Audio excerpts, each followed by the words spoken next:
আপনারা এই যে এত সুন্দর একজন মেয়েকে দেখতে পাচ্ছেন, তিনি হচ্ছেন আসলে বাংলাদেশের একজন নায়িকা।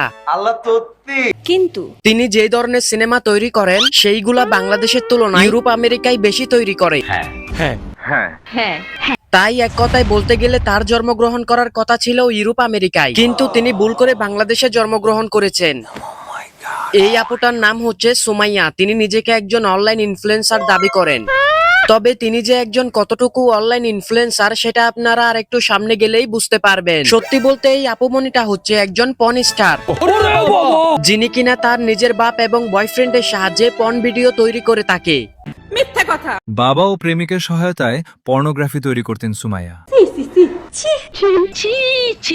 শুধুমাত্র পর্ন ভিডিও তৈরি করতেন না তিনি, সেই ভিডিওগুলো আবার মার্কেটে চড়া দামে বিক্রিও করা হতো। এক একটা ভিডিওর দাম 2 থেকে 5,000 টাকা। একটি ভিডিওর জন্য নেওয়া হতো প্রায় 2 থেকে 5,000 টাকা। এটা কি কোনো কথা? ইতিমধ্যে তার অ্যাকাউন্টে প্রায় 48 লাখ টাকার লেনদেন পাওয়া গিয়েছে। তার অ্যাকাউন্টে প্রায় 48 লাখ টাকার লেনদেন পাওয়া গেছে।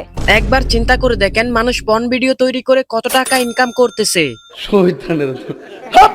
আমার সবচেয়ে বেশি অবাক লেগেছে কোন বিষয়ে জানেন? জানি না। তার এসব কুকাজকর্মে তার নিজের বাবাই তাকে সাহায্য করত। এবং সহযোগী হিসেবে তার বাবা মোহাম্মদ আবু সাইদকে গ্রেফতার ও মামলায় আসামি করা হয়েছে।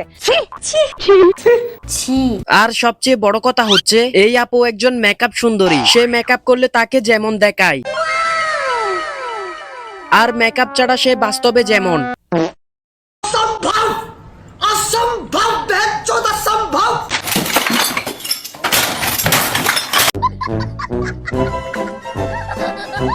So if I'm not wrong, in this generation. না, আপুমনি যখন ইংরেজি বলেছে তার মানে ঠিকই বলেছে। ঠিক বলেছো। আচ্ছা, আমি আজকে যে ব্যাপারটা নিয়ে কথা বলবো আপু, আপনি কোনো বিষয়ে কথা বলবেন না, আগে এটা বলেন আপনার নতুন ভিডিও কখন আসতেছে?